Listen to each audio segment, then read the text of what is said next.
everybody. It's a real honor to welcome all of you to the White House, the famous Oval Office, and we award the first ever Medals of Sacrifice to 3 heroic law enforcement officers from Palm Beach County, Florida. I went to the service. It was crazy. It was just horrible. Earlier today, Congressman Brian Mast, who's right here, introduced a bill to ensure this new medal will be awarded to any law enforcement officer or first responder who gives his or her life in the line of duty. I also want to recognize Laura and Eric Trump for their work to make this medal reality. Thank you, Laura, and thank you, Eric. Appreciate it very much. Thanks as well to Attorney General Pam Bondi, who's with us. Pam, thank you very much. I appreciate it. So busy. She's so busy, but you wouldn't miss it. Secret Service Director Sean Curran. Sean, wherever you may be. Hi, Sean. Congressman Byron Donalds, State Representative Meg Weinberger, and Dan Newland. Thank you. Thank you, Dan. Thank you, everybody. Thank you, Byron. Thank you, everyone. Really great that you're here. I also want to express our gratitude to Major Paul Vercoda. Where's Paul? Paul. Thank you, Paul. Captain Ryan Mugridge. Thank you, Captain. Lieutenant Shandon Hood. Thank you, Shandon. Sergeant Scott Yoder. Thank you very much, Sergeant. Deputy Sheriff Christopher Farron. Thank you very much, Christopher. And Deputy Sheriff Chris Cameron. Thank you very much. Thank you.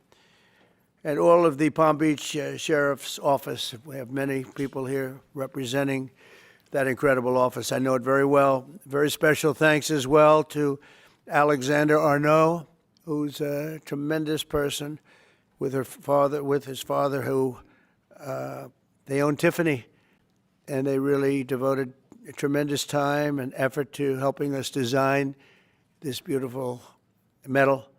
And thank you very much, Alexander. I appreciate that you came all the way from France. And the incredible team at Tiffany and Company. And Tiffany is doing great. He's a fantastic leader. You know all about the fantastic, the great Arnault family. And the fact that you came for this is very, very meaningful, actually. It's really incredible. But for crafting this beautiful medal, and I know he looked at it and he worked on it. He had his best people working on it, and people are loving it. And this will go on for a long time. You'll be making that medal for a long time. Unfortunately, in one way, it's very sad, but we properly respect the ones that have lost their lives. Today, we also remember 3 remarkable heroes who will become the medal's first ever recipients. It's a big honor. Corporal Luis Piez Jr., Deputy Sheriff Ralph Butch Waller Jr., and Deputy Sheriff Ignacio Dan Diaz. And thank you very much. You're represented by family members who are, I was there with them. That was devastation. They were devastated. We're profoundly grateful to be joined by their loved ones. Corporal Piez's former wife, Doris. Thank you, Doris, for being with us. Thank you very much. Thank you. And his son, Cameron, good-looking son, too. Deputy Waller's wife, Denise. Thank you, Denise, very much. And Deputy Diaz's daughter, Alexandria. Thank you. Thank you very much. I want to thank you all. And the 3 officers we recognize today were close friends. They were really close friends and colleagues, and together they dedicated their lives to protecting the people of Palm Beach County and well beyond. And they were beloved by everyone and respected by all. Really, really top-of-the-line people. Countless times when I was in Florida, they proudly saved, and they saved a lot of lives. They were going around saving a lot of lives. Their reputation was incredible. They served in motorcades for presidents, called presidential motorcades, a very dangerous job, actually, and I was deeply honored to attend their memorial service last year. In a horrific accident in November, the 3 officers were working to restart one of their motorcycles on the shoulder of a road when they were struck by a SUV, struck dead center, and all 3 perished from their injuries. Essentially, they perished immediately. This was a terrible tragedy. It shook the entire Palm Beach community like very, very few events I've ever seen. All of Florida mourned their loss, and today our entire nation joins in honoring these three incredible patriots taken from us much too soon, much, much too soon. To Doris, Cameron, Denise, Alexandria, and to all of those who love these brave men, we are deeply sorry for your loss and eternally grateful for their sacrifice, their great, great sacrifice, just respected by everybody. We'll never forget their legacy, and we will never forget the debt we owe all of these great law enforcement heroes who have given their lives to keep our community safe and make America strong again. We have so many unbelievable people in the police department and other departments, first responders, firemen, a lot of brave, incredible people. And I'd now like to ask my son, Eric Trump, to say a few words, followed by Congressman Brian Mast and Alexander Arnault, who's going to be giving out the medals. And then I'll present the medals of sacrifice. Thank you very much, everybody. Thank you for being here, too. Thank you. Please. Mr. President, thank you very much. My father and I attended that funeral that day, and I can't tell you how moving that experience was. And one simple question was asked: why is there no medal of valor, medal of sacrifice that commemorates law enforcement officers, first responders who have fallen in the line of duty? And Congressman Mast, he was there with me that day.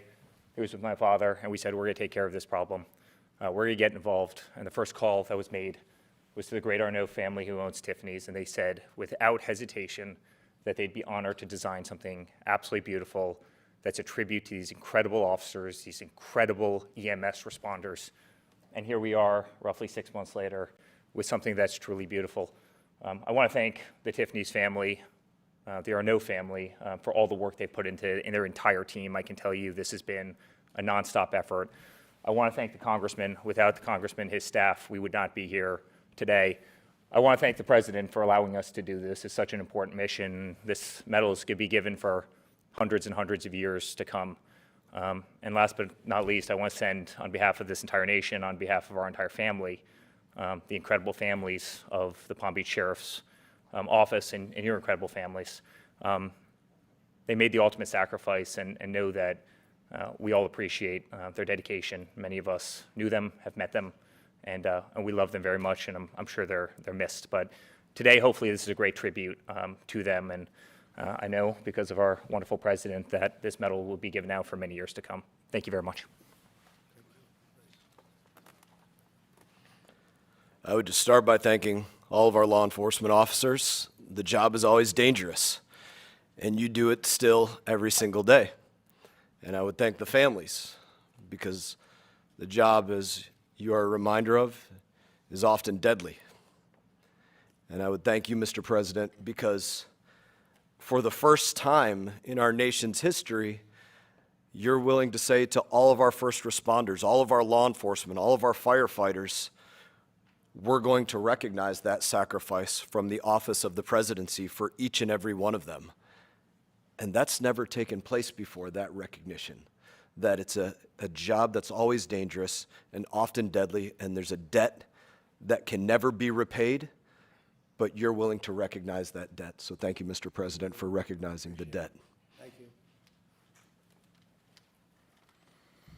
Mr. President, Congressman, thank you very much for involving Tiffany in this process. We're very honored to having made these medals.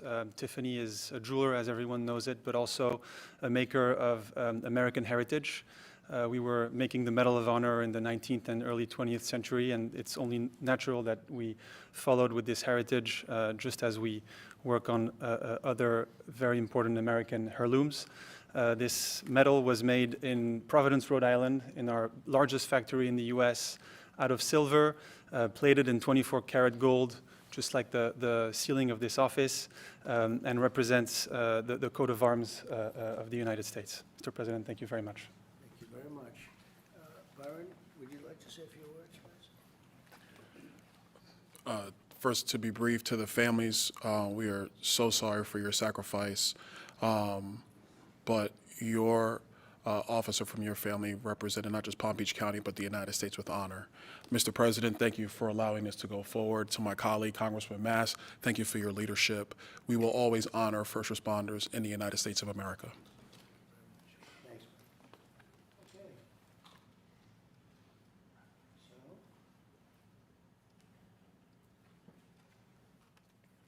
You want to help us out Other with side. this? You're the one that made it. That's beautiful.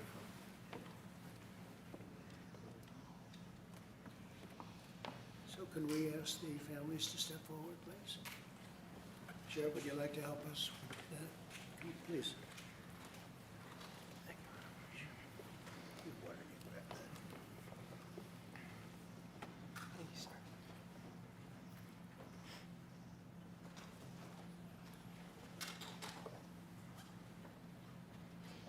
First families. Thank you, sir. Really appreciate Thank it. you very much. Thank you very much. You take care of yourself, okay?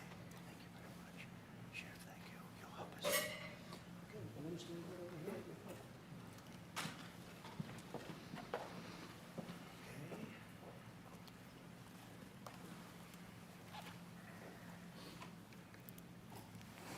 I gotta get me. Take it. Oh, thank you. That's fine. Thank you very much. Thank you very much.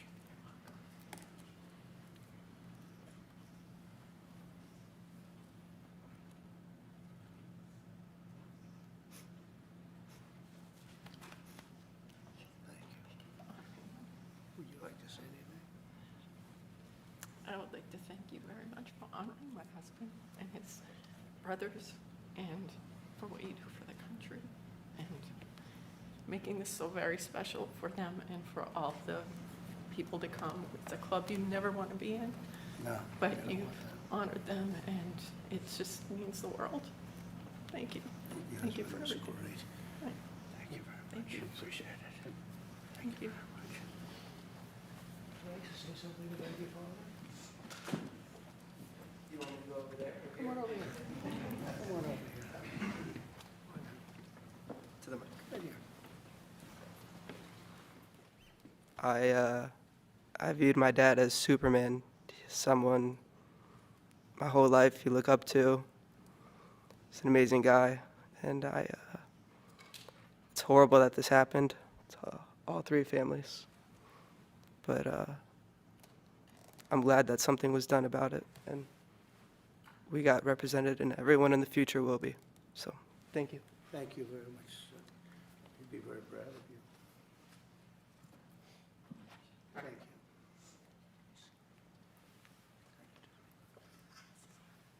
Thank you very much. Thank you, Mr. President. Thank you very much. Thank you very much. Thank you very much.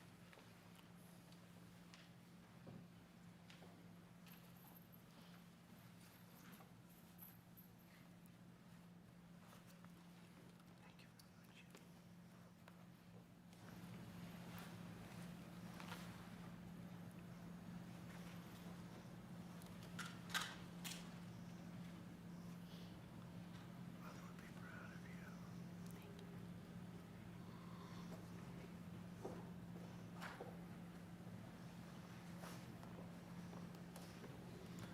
Would you like to say anything, fellas, on behalf of the force?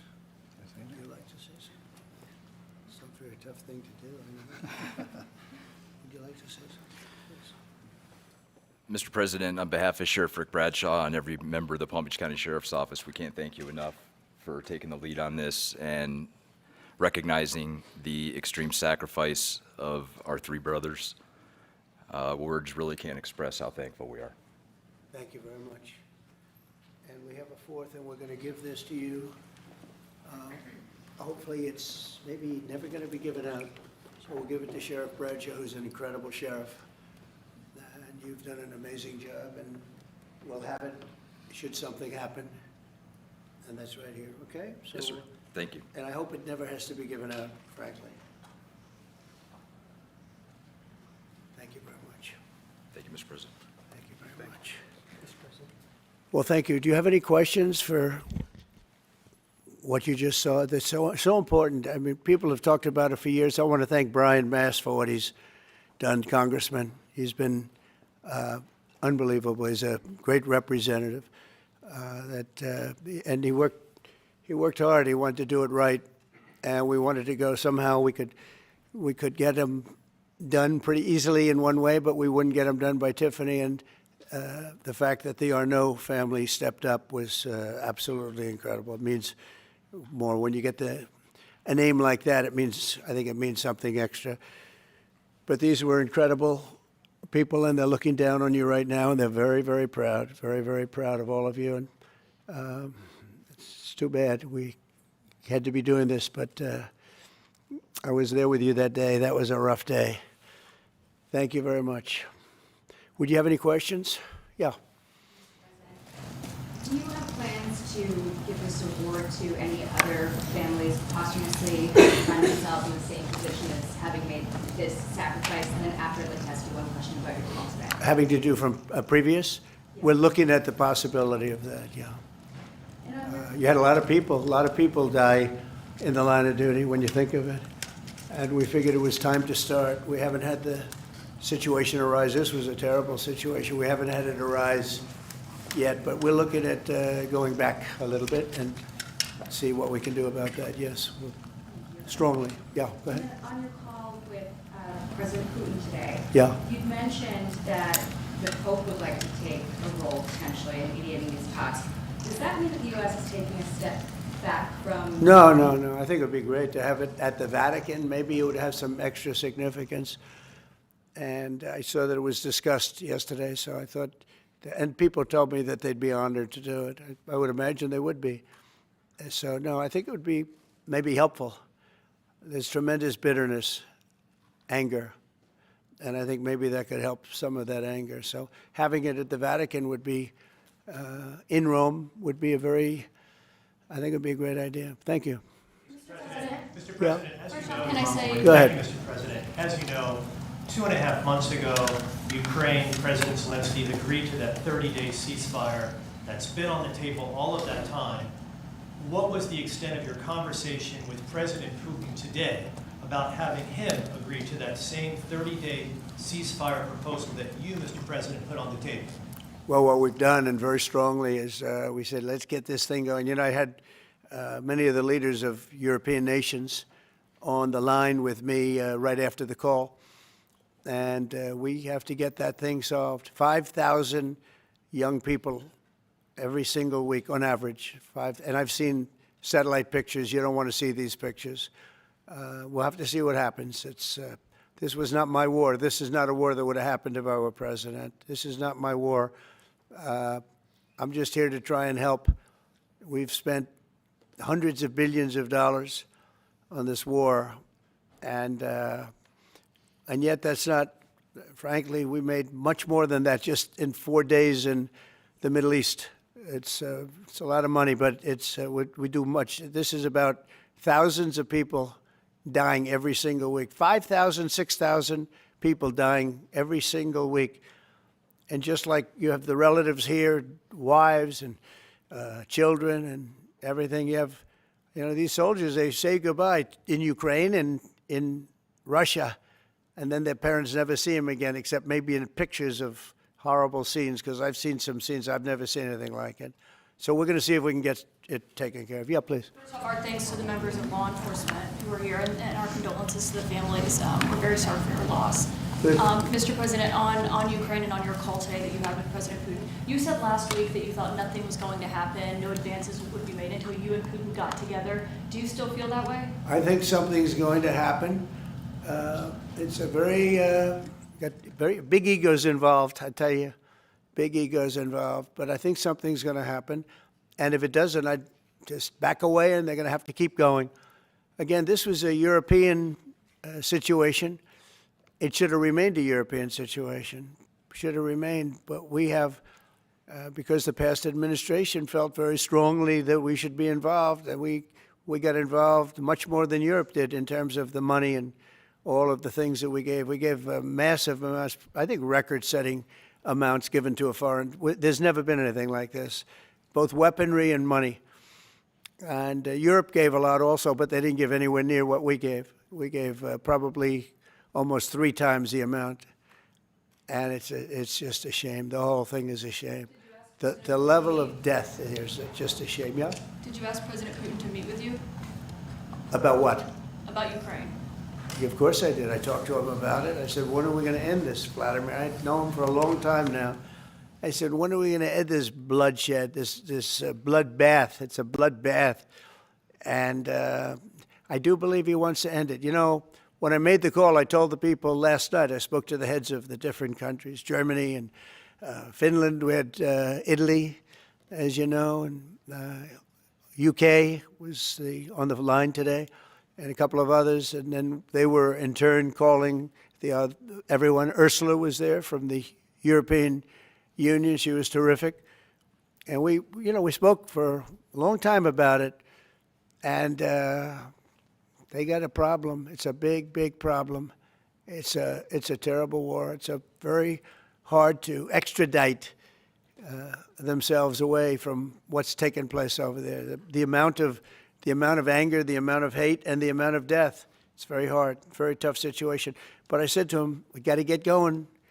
And I did say also, if I thought that you couldn't do it, I'd step away, because what are you going to do? We don't have boots on the ground. We wouldn't have boots on the ground. But we do have a big stake. And the financial amount that was put up is just crazy. It's crazy. This isn't for us. This is for somebody else. The amount of money that we put up is record-setting. There's never been anything like this. And that includes weapons. Never been anything like this. Yeah, please. Mr. President, on the medal, how far back do you intend to look to consider for the recipients? And then on your call today, if Putin ultimately proves to be the obstacle to peace, is further arming Ukraine on the table at that point? Well, we'll look. I mean, we're going to look. I hope that, I like to think positively, frankly. I just can't believe that they allow this to continue. This would have never happened if I were president, and most people admit that. It would have, and it didn't happen for 4 years. And October 7th would have never happened either. That's the attack on Israel. That would have never happened. So sad, a lot of things wouldn't have happened, but so sad to see it. Now, I think that there's a good chance we can get this done. I believe Putin wants to do it. Now, if I thought Putin didn't want, I mean, that's what I do. My whole life is like deals, one big deal. And if I thought that President Putin did not want to get this over with, I wouldn't even be talking about it, because I'd just pull out. What did you hear that gave you confidence that he does want peace versus buying time? I think he's had enough. I think he's had enough. This has been a long time. This has been going on for more than 3 years. When you think, right? It's been going on for a long time. Yeah, please. Oh, thank you, Mr. President. When you implored him to stop previously, Vladimir stopped on social media, and he didn't. He just continued. I'm curious, did you bring that up with him in your phone call today? You have to talk about. Sorry, you previously on Truth Social implored President Putin to stop. You wrote Vladimir stop, and he didn't stop, quite the contrary. I'm curious, did you bring that up on your call with him today? No, I didn't bring that up, but I did say it's time, you got to stop this thing. And I believe he wants to stop. Look, I would be, I think, very able to tell whether or not he wanted to or what. I thought there was a very good chance, like a 50-50 chance, that he would say, I want to take the whole thing. I didn't know what he was going to say. And then they have a different kind of a problem. But I believe he wants to stop. Pretty sure. Just now about backing away or walking away if it looks like it's going to be an intractable problem. Do you have a red line in your head of what would cause you to back away? And Yeah, in my head, but not something I'm going to announce. But yeah, definitely in my head I do, yeah. Exactly would that look Because like? this isn't our war. This is not my war. This is not the war. I mean, we got ourselves entangled in something that we shouldn't have been involved in. And we would have been a lot better off, and maybe the whole thing would have been better off, because it can't be much worse. It's a real mess. It's a death trap. So I think that, yeah, I would say I do have a certain line, but I don't want to say what that line is, because I think it makes the negotiation even more difficult than it is. Yes, please. Mr. President, thank you all for your sacrifice. I'm so sorry for your loss and everybody. You've mentioned the bloodbath that you want to see end in Ukraine. You mentioned that you believe Putin wants peace, but he just attacked Ukraine yesterday. So what makes you think that he wants peace? Well, he's in a war, you know. I mean, nobody said don't. They're fighting, they're attacking each other, and people are dying all the time. He's in a war. He's fighting a war. Nobody said he was going to stop. I think, is it terrible? Yeah, it's terrible. I think it's terrible. Can you weigh in on President Biden? President Biden was diagnosed with cancer. The war, and then I want to ask you about reconciliation. Why haven't you increased the sanctions on Russia yet?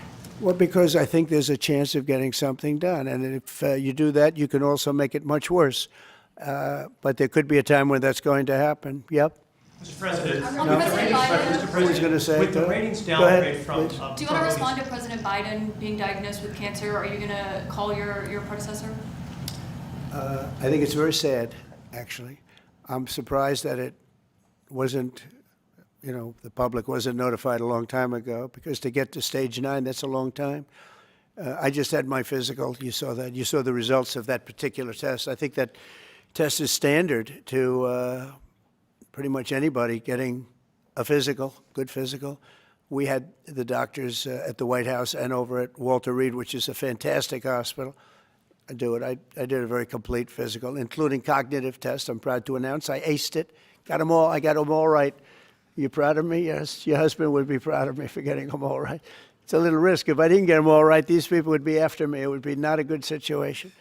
But I think, frankly, anybody running for president should take a cognitive test. They say it's unconstitutional, but I would say in that particular case, having a cognitive test wouldn't be so bad. But when you take tests, medical, as a male, that test is very standard. I don't know if it's given to everybody, but it's given just about.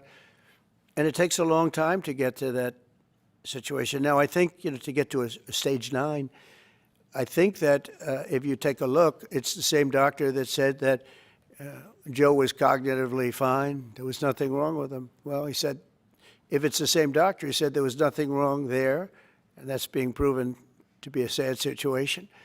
And the auto pen is becoming a very big deal. The auto pen is becoming a big deal because it seems like that maybe was the president who ever operated the auto pen. But when they say that that was not good, they also, you have to look and you have to say then the test was not so good either. In other words, there are things going on that the public wasn't informed, and I think somebody's going to have to speak to his doctor. If it's the same, or even if it's 2 separate doctors, why wasn't the cognitive ability, why wasn't that discussed? And I think the doctor said he's just fine, and it's turned out that's not so. It's very dangerous. Look, this is no longer politically correct. This is dangerous for our country. Look at the mess we're in. You're talking about all these questions on Ukraine and Russia that would have never happened. As an example, if I were president, would have never happened. The other thing is you have to say, why did it take so long? I mean, this takes a long time. It can take years to get to this level of danger. So it's a very, very sad situation, and I feel very badly about it. And I think people should try and find out what happened, because I'll tell you, I don't know if it had anything to do with the hospital. Walter Reed is really good. They're some of the best doctors I've ever seen. I don't even know if they were involved, but a doctor was involved in each case. Maybe it was the same doctor, and somebody is not telling the facts. That's a big problem. President Zelensky of Ukraine says that the Ukrainians are ready for a ceasefire, they're ready for peace negotiations. In your mind, is Ukraine doing enough to get this peace? I'd rather tell you in about 2 weeks from now, because I can't say yes or no. I think, look, he's a strong person. Zelensky, a strong guy, and he's not the easiest person to deal with. But I think that he wants to stop. He's, not. It's a very bad thing that's happening over there. I think he wants to stop. But I could answer that question better in 2 weeks or 4 weeks from now. I hope the answer is that he wants to get it solved. I want to thank everybody very much. And on behalf of the United States of America, we greatly honor your family and your friends and everybody that had to suffer so much. But you have some 3 great men that are looking down on you, and they're very proud right now. They're very proud. This is the Oval Office, and they're a big part of it now. They're a part of the Oval Office, the White House. And thank you all very much. Thank you. Thank you, Sheriff, for coming. Thank you very much, everybody. Thank you. Thank you, fellas.